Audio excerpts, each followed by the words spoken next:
Rise of Mech has come to Hearthstone. 2 cards from the Boomsday expansion are getting buffed for all 9 classes.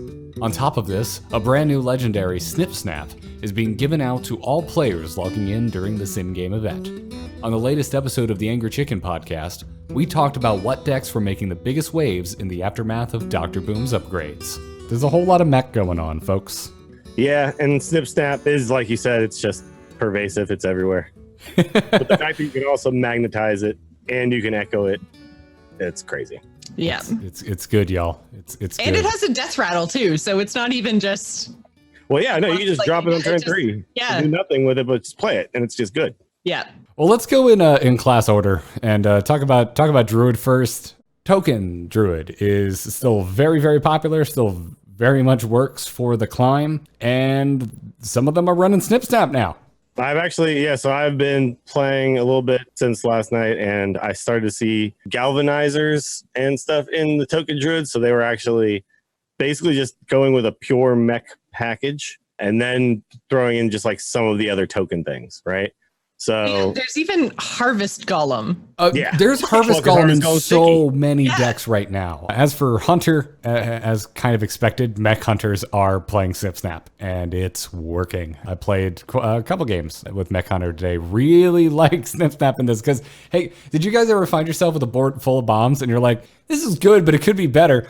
Late game echo on Snip Snap when you just have a bunch of bombs and nothing else on your board, it's disgusting. wondering though how much the Necromancer is going to come into play, because I still haven't really seen people putting that in yet, and it seems like that should just be in there now, right? Because having like the bombs go off twice, That's a lot of damage. Yeah, having like spider bombs going off twice, killing 2 things. That seems really good in a meta where mage is out there, right?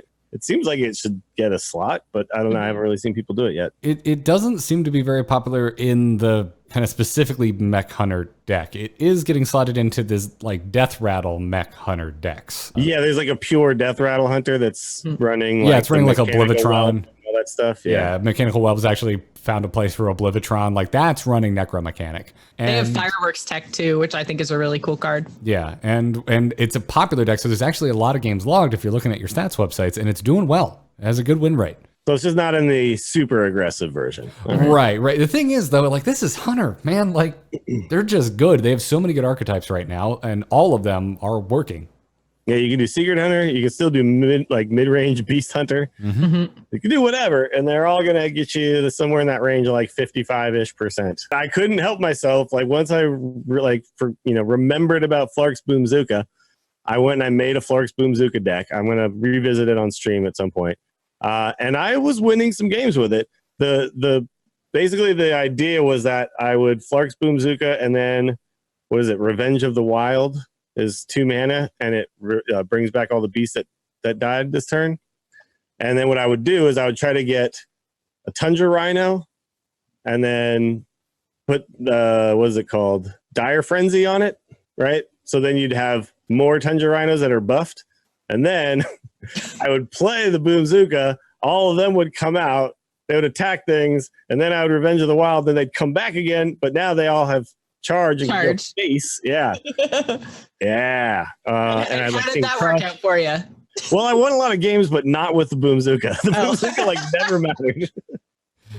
I won a lot of games just by like playing Hunter cards. Well, it will get asked for, Dills, so you need to link the deck in the show notes. I know folks are going to be asking for it. Take a look at Mage. The buffs were to Unexpected Results and Luna's Pocket Galaxy. Luna's Pocket Galaxy picking up one of the larger mana reductions in these buffs. Yeah, I feel like that 2 mana change was quite an impactful one. It made it a possible inclusion where before it was just like, no, too expensive, won't work, has to be a very specific deck. And now it's like, I have this deck that's already doing a thing, and it would be super cool if then that thing I'm trying to do just cost 1. So can I find a slot? Yeah, maybe. So I'm seeing people play, like there's a version out there that's got Geppetto Joy Buzz and the Pocket Galaxy, and it's got like Caligos and all this stuff. Because basically, like, even if you Geppetto Joy Buzz out like one of these minions, and then you conjures calling them, I believe they come back as their original cost minions. So even if they like ended up costing 1, they then become their original version when you conjure and call them. So I mean, I guess that's really the reason why this makes a lot of sense, right? Yeah.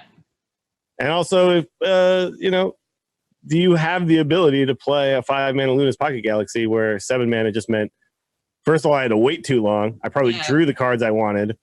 And now I have to spend an entire turn 7 on this? Like, no, that's ridiculous. But now maybe you can like do it on turn 5 if you're not super far behind, not be super dead. And then, you have things like Frost Nova and Blizzard and stuff. You can slow the game down at that point. And then really insanely powerful turns. So let's talk about Paladin, which we've mentioned a decent amount. This is what I've played the most of since the patch went live, because I have been abstaining from my favorite class in Hearthstone for a little while now, but I couldn't help myself now. I had to go try Mech Paladin after the Christology change. And if anything in this lineup of buffs feels a little strong, to me, it's Christology. Well, yeah, because if you think about what it does in this Mech Paladin deck, it pulls out Glotrons, Skaterbots, but most importantly, it pulls out Galvanizer. You can Christology out your Galvanizers. There's also Bronze Gatekeeper, I think is the last one. Yeah, that's the other one. Yeah, it's got 1 attack. I mean, these are all magnetic cards that do stuff, or Galvanizer, which makes all your magnetic. Yeah, like if you Galvanize on 2 with this deck, then on 4 you're dropping Coppertail Imposter or Noyo Module or something like that, and then on 5 you're like War Gearing them or dropping a Mechano Egg to then buff later. Like, it's just crazy how fast you build up. And I found this deck, one of the most impressive things about it is the burst potential of this deck is insane. You get anything to stick, and all of a sudden you got to start adding up your damage. Because there's so much magnetic. Like this is what I thought magnetic was going to feel like when they when they showed it in Boomsday almost a year ago now. I was just like, oh, cool. So we're going to kind of build up our board, and then we're going to magnetic multiple minions and send it. I think we're going to start having to see a lot more single target removal come back into the game. I was going to say potentially silence, because there's like nobody running any silence right now. No, it's like not anywhere at all. Not even nowadays. Yeah, I think we're going to have to see something. I don't know if it's going to be Spellbreakers or if people are going to start running the Owls, but you're right. Kind of glossed over Glowstone Technician, but it's also in this deck. That was the other card that was buffed for Paladin. It's not uncommon in the few games I played to feel safe enough to just be like, sure, I'll play a Glowstone Tech. I've got enough power on board already. Well, you've got the comeback potential with this deck, because what you do is like you Christology out a Skaterbot or a Glowtron or something like that, right? And then you Glowstone Technician those, and then now suddenly those are like legit magnetics for 1 mana, right? And Skaterbot giving the mech rush means I can play something, buff it +3/+3 for 1 mana, and then kill one of your things, and my thing is still there, and it's going to get magnetized again next turn. It's like that, just how much that potentially gives you that kind of board flipping mechanic, right? Like, which is so crucial to winning games. It's definitely worth a spot in this deck. As for Shaman, the Stormbringer is down to 6 mana. Thunderhead is a 3/6 up from a 3/5. Thunderhead was already seeing play. It was in some control shamans, as well as a variant of Murloc that I know, Dills, you multiple times mentioned on the show is your preferred way to play Murloc Shaman. And, getting 1 more health just means it's just better than it was before.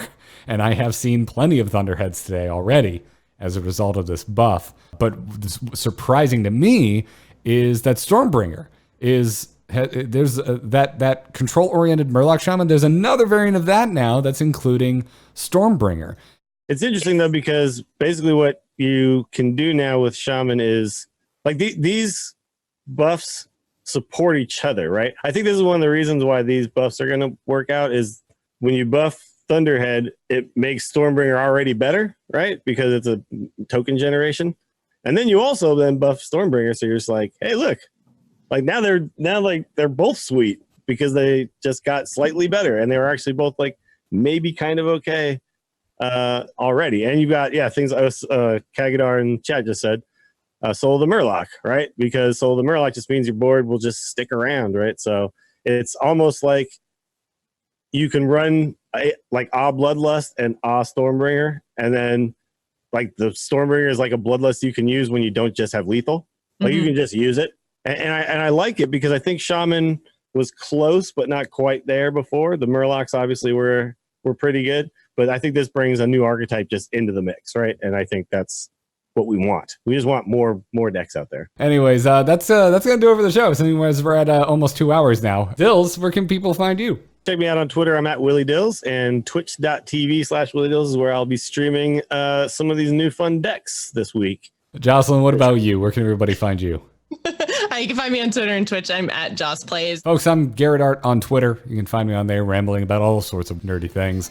Mention A-Move TV. Go check it out because there's a lot of other podcasts out there. If you like Heroes of the Storm, Into the Nexus is still going strong. Till next week, job's done.